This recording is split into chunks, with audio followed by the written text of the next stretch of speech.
this is as quick as this is. You punch that in there, make your change. Punch it off and you're off again. Right, it goes again. That easy.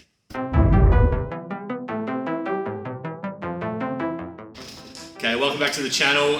We are at Ride Dynamics on the Gold Coast again, and this time we've got the V4 with us. Okay, so Joe, first question I've got is, on the 959 build, we put a set of these, but these were open. So they were like a 30mm YSS open cartridge kit.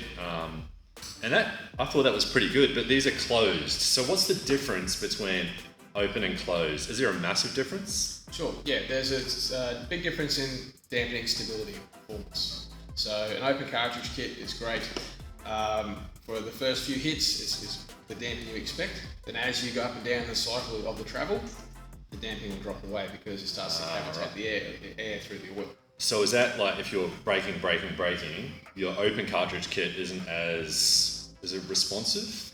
It's still responsive, but it starts to lose the control of what's going on as it goes deeper into more harsh environments or demanding situations. So basically the way it works is we've got a piston inside the fork that's travelling through the oil on the open cartridge. And so we're relying on the fact that the oil can move from one side to the other. Yeah. So we've got a piston sitting about here. Yep. And so when you compress the fork, that'll come down here, and on return it's got to come back up. So the oil this is full of oil.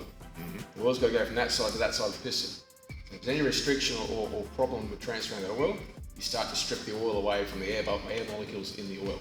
And so then you start pumping air in the circuit rather than oil, so therefore we lose damping quality.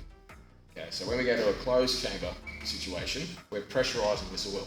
So the possibility of the air bubbles separating from the oil are far reduced. Yeah, right. That's starting to make sense. Yeah, so the way these things work is as this rod, the damper rod enters the cartridge body, it displays this fluid.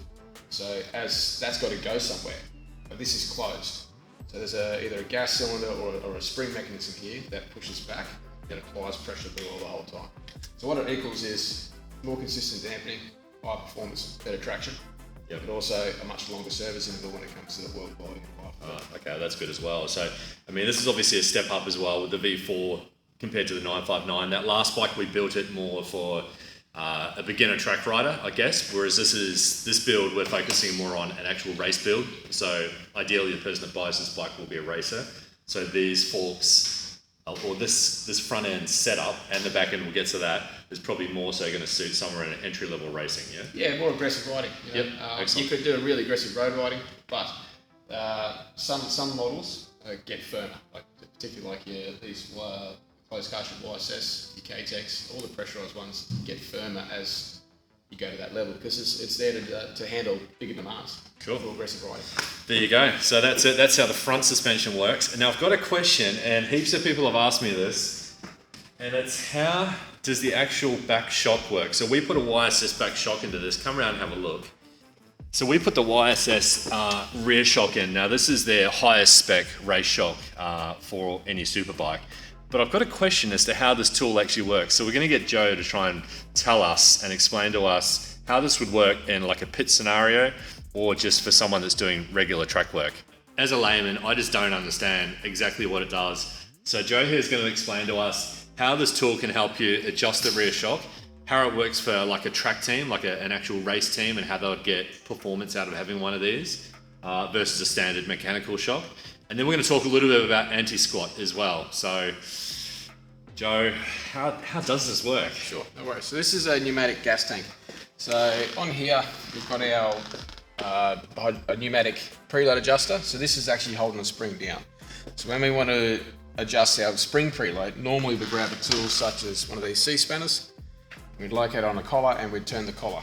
Or other ones will have a mechanical 8mm hex and you can spin a spanner here to change it up and down. This one here makes life a bit easier when you want to adjust it. So what you do is you grab this thing here and you'll plug it in. Oh, that's cool. So the bike actually like adjusts a little bit already. Correct. So in here you'll see the silver ring. It's basically now pushed down. So which pushes spring away from this collar we need to adjust. So the black collar here is now loose. Yes, correct. Oh, yeah, so I can even move that with my finger. Yeah, cool.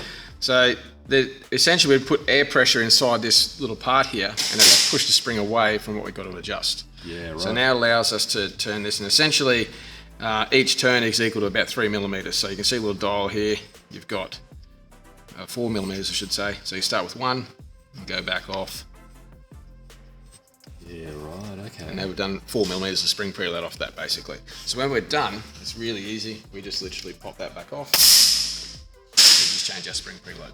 So if you're a race team and you have one of these and you're at the track, how would you actually make it worth its while? Is it part of like qualifying? Is it track specific? So for example, in Morgan Park, we were racing our local stuff. We've normally got a 10-minute, 8-minute qualifier, so not a lot of time. Yep. So you can imagine coming in after a lap or two and the rider says, look, I need more rear spring support in some of the corners here. So if I had one of these, it'd be a bit of a mission to get in there. Everything's hot, hard to work with, and then you've got to try and turn this down. It can take a minute or two. Now, if you've only got 8 minutes, it takes you a minute and a half to cycle around Morgan Park. Yeah, I see, right. You've just burnt a lap of qualifying. Yeah. This is as quick as this is. Punch that in there, make your change. Punch it off, and you're off again. Right, it goes again. That easy. So it is very handy. So you could use it in practice if you're trying to improve your times and doing a quick pit stop quickly, or even I'm thinking something like Isle of Man TT, those sorts of events where you've got a quick stop and then you want to get out of the gate as soon as possible, qualifying, you name it. Yeah, I can see how that's got benefits actually. That's pretty cool. It's very, very handy. The key is don't forget it when you go to the track. Yeah, don't forget it. You need it. Massive. So how would this shock help you with anti-squat? Sure. So anti-squat is something we're going to delve into a bit more in this channel as well when we do things like replacing the actual drive. So we're going to replace the chain, the sprockets, and start figuring out how that works with anti-squat. But how does the shock affect that? Sure. So anti-squat is basically the force that the engine creates on the grip of the tyre, and how we manipulate that force is via our chain line. So you can see you've got the front sprocket here, we've got a swing arm pivot here, and you've got the rear axle here. So if you draw a line through them all, the angle this chain runs will impact how the anti-squat affects. So if this chain is lower down this way, when you get the gas, the bike is trying to pull the wheel down on the ground. Now, obviously, you can't go further than the ground, so then the net effect is the bike rises, so it's anti-squat. So the steeper your swing arm gets, the more anti-squat you create. So now when you go the other way and you make it really flat, when you get in the gas, it gives you a pro-squat situation. It gives you more traction, more weight on there, but then it can overload the tyre, which means brakes traction. Right, so the problem I'm going to have is that I'm going to a one larger on the rear, so I'm actually going to increase my squat. Yes, that's unfortunately, so I'm going to need to offset that. Yep, that's correct. It's a minuscule thing with one tooth. It's very, very minuscule. There is an effect apparent, yes, but it's quite small. When you change on these particular bikes with a single-sided swing arm as well, when you change your location of the axle here, you're changing the height of the bike. So if you need to, say you've gone to a bigger sprocket, same chain length, you've got to bring that forward here. And as in these circuits are set up standard, that is coming down this way. So the bike's actually going to get taller. Okay. And in effect, your swing arm angle gets steeper as well. Oh, okay. So it is actually doing what I'm... It's giving you an anti-squat effect. So it kind of cancelling itself out. Yeah, while you're bringing the chain up bigger, you're bringing it around this way to offset itself. Yeah, okay. But then what happens is your bike's taller than your bike. Yep. So where these shocks, these aftermarket high-performance shocks are beneficial, you've got high and low speed compression, you've got your preload, all the stuff we normally have. And under here, you've got your rebound clicker, this big black dial under here. Yep. But then below it, you'll see there's two nuts here, a silver one and a black one. Uh-huh. Okay, so this is your right eye adjustment tool for the shock. You can actually lengthen and shorten the shock. So you can in fact dial it in and out your anti-squat or your pro squat. When you lengthen the shock, you make the bike taller, which increases swing arm angle, which increases your anti-squat effect. So that's a pretty good explanation actually, and I'm guessing you're probably only going to do this once because you're going to have set, your sprockets are going to be set and your chain length is going to be set for the track that you're riding. Yep. So really it's all about getting it right on the first day of being at the track, and then it just becomes adjusting your actual shock. Is the preload? Yeah, spring preload. Spring preload. Will do the load you impart to the bike, so the power of the bike, acceleration, weight. Spring is holding that. But when you change your anti-squat or your shock length, you're changing the chassis, which is the core behaviour of the motorcycle. Yeah, right. The steeper the swing arm gets, the more anti-squat it creates, so the harder you can drive off a turn without squatting and wheeling the bike off the corner. Okay. So I've got a question, and everyone's going to ask this. When MotoGP bike ride devices come into play out of a corner and they lower the rear down, are they also lowering the front? No. No. No. So how does that work? Because isn't that squat? Yes, it is. Yeah. And if you notice where they impart that tool, it's right in the final face of the corner. Yeah, it's just as they're coming out. Yeah. So when you've gone into the corner, the bike and GP is topped out. Yeah. It's on the full extension of the rear shock. So the bike is quite agile to turn in. Then they've set their line, they've set their speeds, and now they're approaching their apex. So once they know they're good with that, they pick the throttle up. At that point, the bike starts stabilising on that line. So they're already on a lot of power by the time. Yeah, correct. They're already on a chosen line. Yeah, right. So the bike isn't going to deviate too much from that. Then once you get to that final phase of the corner where you're pretty much coming to the centre of the tyre and starting to drive the bike off, the bike is pretty neutral and stable at that point. It's not going to really change what it's going to do. So lowering the rear drastic like that, it's all going to finish the corner off without wheeling at that point. Yeah, right. Okay. They've got so much horsepower. They've got 330 horsepower, some of them. They're wheeling in 6 gear. Just an extra 110 horsepower to my V4, but that's okay. And they weigh, 160 kilos? Yeah, so, true.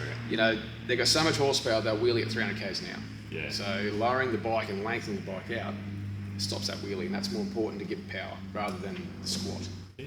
Okay.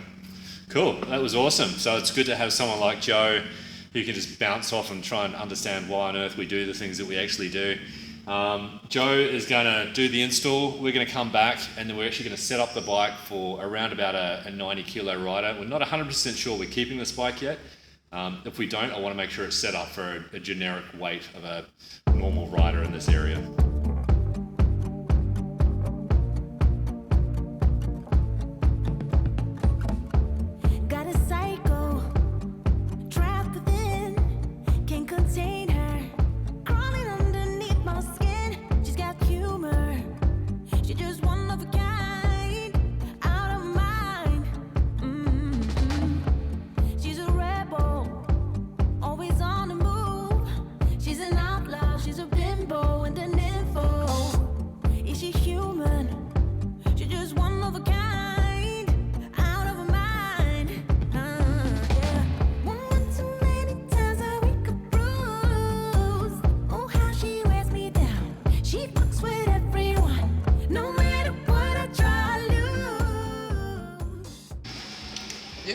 Yeah, right. So that's because you had that connected to this little thingamabob and the line, it gives you the static sag Correct. value, so this Moto tool is a great measuring device.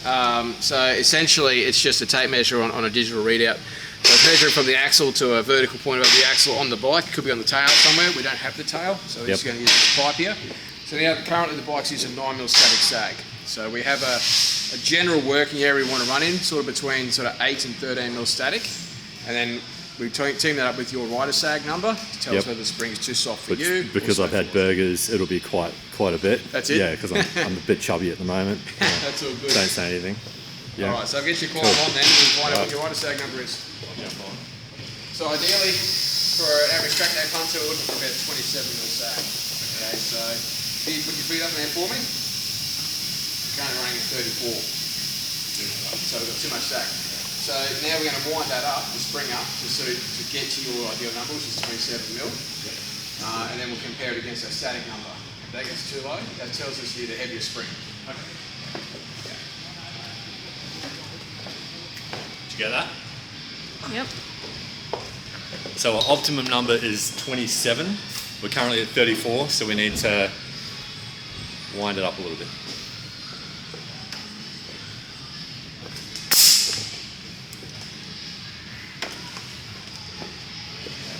So if you get your climb back aboard again. So I've just added 4mm preload to that. We've come down to 30, so we're nearly there. But we've got 8mm static, so we're still in our range, but we're close.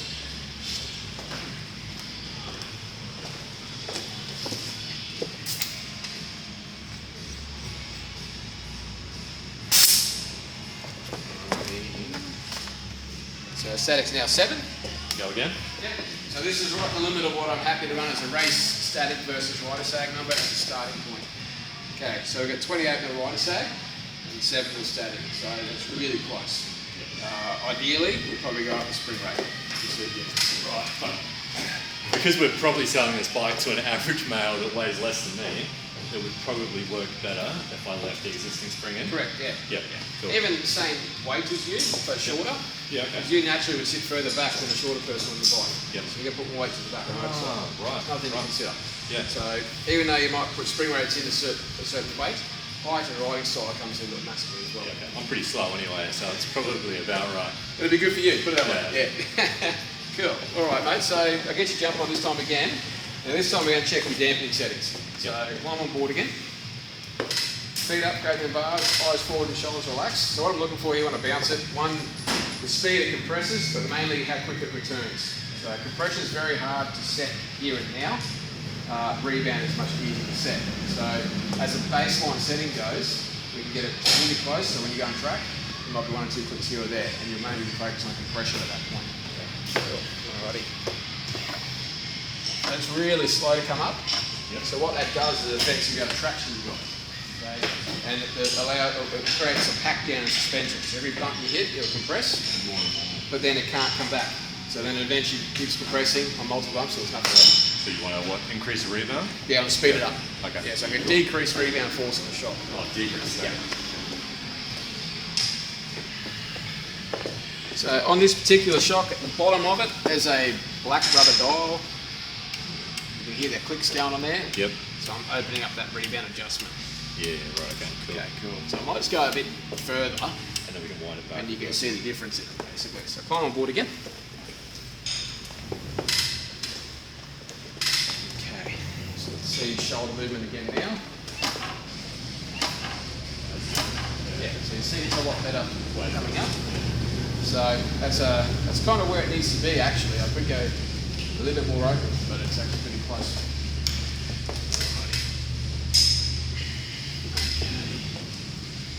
Now, let's just open this compression up a little bit.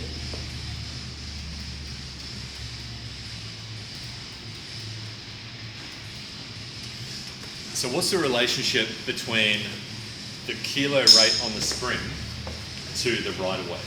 Sure, that comes down to bike specific and the leverage ratio it creates in the motorcycle. So some motorcycles, say like the MT-07 over there, it's got a very high leverage ratio, so it requires a heavy spring. So someone of your size and weight on that bike would require a 150 Newton spring or a 15 kilo spring, whereas this bike only requires a 100 Newton spring. Yeah, okay. So it's 50% lighter. That's just how it acts on the shock itself. Every bike is different. Cool. So the number on the string has no relation to rider weight. Ah, there you go. So the number written on the spring, nothing to do with rider weight. Yeah, cool. All right, let's climb on board again. Now what I've done now is I've opened up the compression circuits. This affects the rebound speed. Because the more you compress it, the more sort of energy you have, the quicker it wants to rebound. So we're going to just double check it again. So it's looking pretty good. Yeah, excellent. That's great. All right, I'll get you to climb off. I'll just open up that low speed a little bit more. There, 133. Yep. So similarly, we have on the front, we're looking for numbers. So somewhere around 22 mil static sag is a good starting point for the bike. And right now, with a bit of stick to the forks, you're getting 21, so it's 25. So it's pretty, averages out about 22, 23. So okay. It's pretty good. So I'll get your climb on now. Now I've already preset these forks with 10 mils of preload on it. So it looks like it's going to be a little bit too much to start with. So 36, kind of looking for 34, 35, all said and done.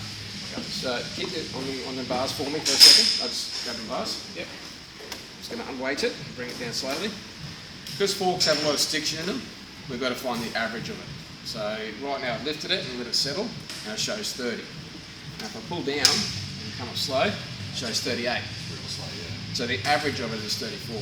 So we're actually quite close. I think one turn off will get us our number. Okay. Jump off. You can stay there, that's all good.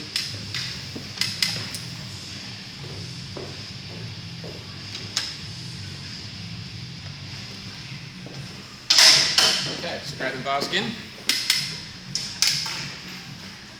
38. So it's still at 30, so it's still 34. I'll take one more turn off here.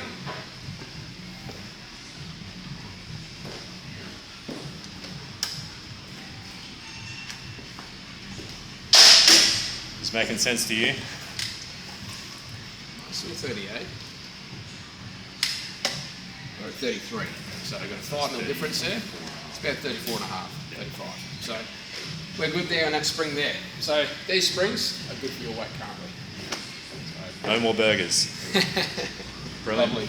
All right, I'll get your climb off and I'll check this front dampening. And what I'm really looking for here is the bike's balance. This is only ever an initial setup for when you hit the track. So the idea is I'm giving you a setup that's safe and effective, then we can fine tune it once you start riding. Yeah, okay. So the sag numbers, the static versus rider sag, So tells me that it's pretty good and pretty close right now. So you'd come back in after a few sessions, get it recalibrated, and as you get faster and faster, you're going to change those settings over time until you get to pro level, which is like a long way away from me. Yeah, so the thing with the sag numbers, they're only a guide. Yep. Once you start getting really fast at the front end of the national racing and stuff, they're almost irrelevant. It's what the rider's feedback is. Yeah, right. Okay. It's only ever a good starting point. Cool. I'm learning something. Are you? So we're all set up now. Suspension is done. The bike's back in the workshop, and we are on to the next part of the build. Big thanks to our sponsors, suspensionsrus.com.au. Jump on their website and check them out. They've got all sorts of solutions there for motorcycles. In particular, I use YSS, so make sure you support them. There's a discount code on screen. And next part of the build, here we come. We've got a huge CNC Racing haul coming in from Moto Mia, Australia, amongst a heap of other bling for this bike. And then, of course, we're still waiting on our Marcassini wheels to come in shortly. Big things. Stay tuned.